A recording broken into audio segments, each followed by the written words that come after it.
When you think about it, the English language can be quite strange. Why is phone spelled with a PH? I literally just don't get it. Why not start it with an F, okay? Why do we have 3 different spellings and meanings to the word to? Like, was that created just to confuse us when we're sending text messages? Why is it so hard to spell spaghetti? I need somebody to tell me right now. I spell this word so badly, even my phone has no autocorrect ideas for me. It's basically shaming me, like, you know what? You're out on your own, Ben. And maybe the most annoying thing about the English language is that the word affect is spelled 2 different ways.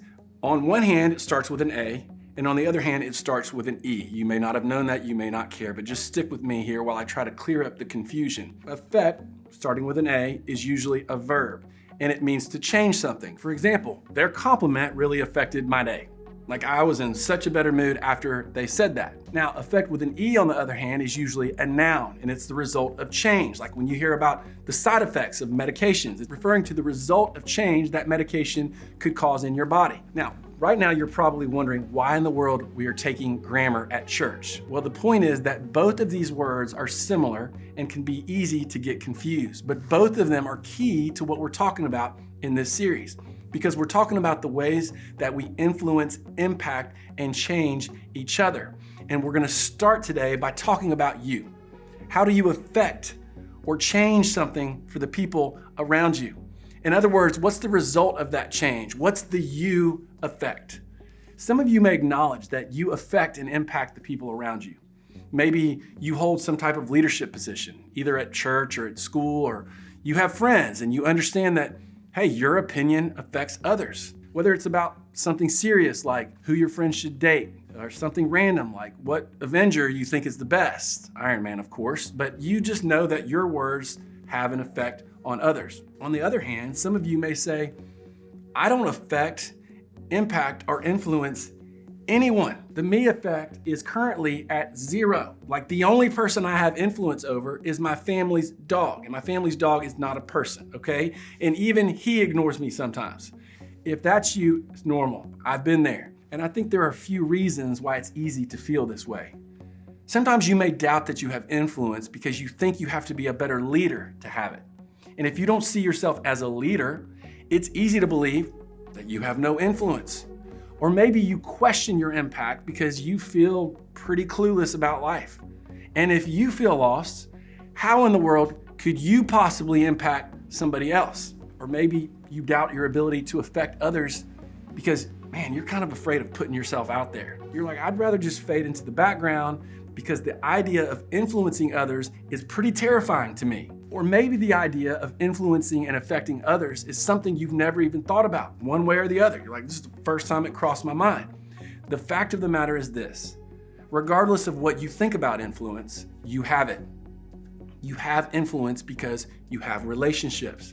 Whether it's your family or friends or classmates or people in this student ministry, we all have some influence over the people we come in contact with every single day. Now, whether or not you're a good or bad influence is another story, but influence is yours, you have it. And here's the truth: no matter how big or small your circle of influence seems, you have more of it than you think, okay? You got that? Now, we're gonna look at someone who used what they had to affect others, even though they didn't have very much. It's recorded in one of the Gospels, which are the 4 books in the New Testament in the second half of the Bible, that tell us all about Jesus' life. And what we'll read today was recorded by John, who was one of Jesus' closest followers and students. In fact, when Jesus was on the cross, one of the last things Jesus did was ask John to care for his mother after he died. So we can read these words knowing that they were written by an eyewitness who was trusted by Jesus. They were close friends. Now, so I'm gonna set the scene. When Jesus traveled around in his 3 years of ministry, crowds almost always followed. And it could have been because they had heard about Jesus, they wanted healing for something, or maybe they were just curious about this guy. But whatever the reasons, Jesus had a lot of influence and people were always around him. This particular day was no different. It starts like this: sometime after this, Jesus crossed to the far shore of the Sea of Galilee, that is, the Sea of Tiberias, and a great crowd of people followed him because they saw the signs he had performed by healing the sick. Then Jesus went up on a mountainside and sat down with his disciples. The Jewish Passover festival was near, when Jesus looked up and saw a great crowd coming toward him, he said to Philip, "Where shall we buy bread for these people to eat?" He asked this only to test him, for he had already had in mind what he was going to do. So imagine the scene. A large crowd has gathered to see the great miracle worker, Jesus. And what does Jesus do? He asked one of his disciples, Philip, what he thought they should do. If I were Philip, I would have been like, aren't you the miracle guy? Like, isn't this more your arena than my arena? But instead, Philip responds this way. Philip answered him, it would take more than half a year's wages to buy enough bread for each one to have a bite. In other words, you got to be kidding me. If we're going to feed everyone, there better be someone with a lot of cash around to make that happen, which, hey, that's a good point. I mean, can you imagine sending someone to McDonald's to order 5,000 Big Mac combos? It's crazy, right? Well, the story continues. Another one of his disciples, Andrew, Simon Peter's brother, spoke up. Here is a boy with 5 small barley loaves and 2 small fish. But how far will they go among so many? So apparently, only one mom in the entire village packed a lunch for her son. And Andrew thought this was worth pointing out. I mean, it was something, right? Something is better than nothing. And that's when Jesus went to work. Jesus said, have the people sit down. There was plenty of grass in that place and they sat down. About 5,000 men were there. Jesus then took the loaves, gave thanks, and distributed to those who were seated as much as they wanted. He did the same with the fish. When they had all had enough to eat, he said to his disciples, gather the pieces that are left over, let nothing be wasted. So they gathered them and filled 12 baskets with the pieces of the 5 barley loaves left over by those who had eaten. After the people saw the sign Jesus performed, they began to say, surely this is the prophet who has come into the world. Now, there are all kinds of questions that come up when I read this story. Like, was it buffet style? Where did the baskets come from? How exactly did he turn 5 loaves and 2 fish into enough food to feed everyone? But here's maybe the most important question we could ask. Who had the biggest impact in this passage? I mean, it's easy to see that Jesus had influence, okay? Lots of it. I mean, by the end of this account, a large crowd was calling him a prophet because of the miracle he had just performed. So yes, Jesus has a huge effect. And then there's the disciples. They were impactful just by being associated with Jesus. So they certainly had an effect as well. But the real superstar of the story may not be who you think. I think it was the boy with the lunch. And at first it seems like the total opposite. How could a kid with some bread and fish be influential? But the truth is, it wasn't the amount of what he had that allowed him to make a difference. It was his willingness to use what he had that made him influential. And this would have been an even bigger deal in the context Jesus was living in, where children weren't valued at all. No one would have seen this boy as having influence, but that didn't stop him from stepping up. And it was his willingness to do that ended up impacting thousands of people. Like, can you imagine how the conversation went with his mom when he got home that afternoon? Yeah, Mom, there were thousands of people there and they ate my lunch. Yeah, they picked me. I shared my lunchbox and everybody had more than enough. No one, not even his mom, could have imagined things going that way, but they did. And thousands of years later, we're still telling his story. I bet this kid and everyone else around this kid never, ever, ever thought influence like this would be a part of his story. It didn't matter that he didn't take the stage. It didn't matter that he wasn't well known. He wasn't in a position of leadership. He wasn't a speaker or a preacher. He wasn't the captain of the team. He wasn't the head of his class. Jesus wasn't looking for any of that. The only thing that mattered was that this boy brought all that he had and it was enough. Because ultimately, this was about the power of Jesus and what Jesus was capable of doing through someone who was willing to be used and to offer what they had. Now, when it comes to you and I, affecting the world around us, it's all about us being willing to show up and offer what we have.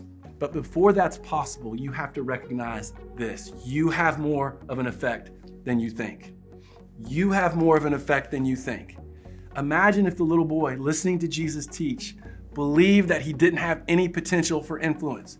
If he would have said, you know what, I'm not offering much, so I'm just gonna keep it to myself. There would be no story to tell. In the same way, when we feel like we have nothing to bring to the table, when we believe that we don't have the potential to affect anything.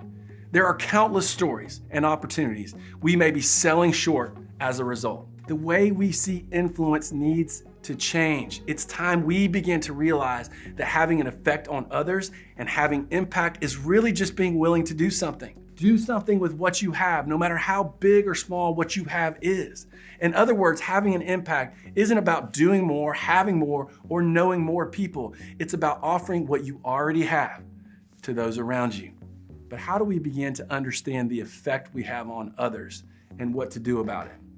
Well, I think there are a few steps you and I can take. And first, it really starts by identifying the who. Who are the immediate people in front of you that you have the potential to affect? Who are the people closest to you? Maybe it's your siblings, friend or your friends, a teammate, or other people in your family. No matter who it is or how many people it is, it's keeping in mind that there are people around us that we are capable of affecting. And then identify the need. What is it that the people around you need? Is it encouragement? Is it time, quality time with them? Do they need someone to listen to them? Someone to help them with their homework? Identify what you have to offer. What needs are you equipped to meet? Identify what you can do and then do it. When we shift our mindset from not having enough influence or not having enough effect, whether that's because we don't know enough people or feel like we have enough to offer, and we begin seeing that everyone has an effect, everyone has influence when they use what they have for the people around them, that's when things begin to change. We'll start to see how much more all of us are capable of. We're gonna feel more empowered. We're gonna behave in different ways. We're gonna look for more ways to affect the people around us. Now, before we head out, I want you to think about a person in your life who has affected you in a positive way. What was it about them that allowed them to have an impact on you and your life?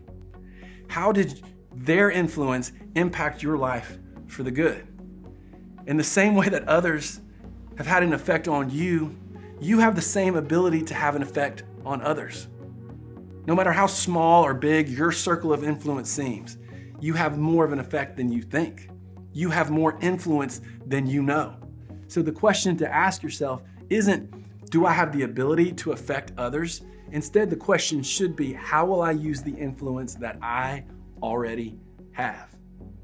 And ultimately, God is the one who has the power to change people.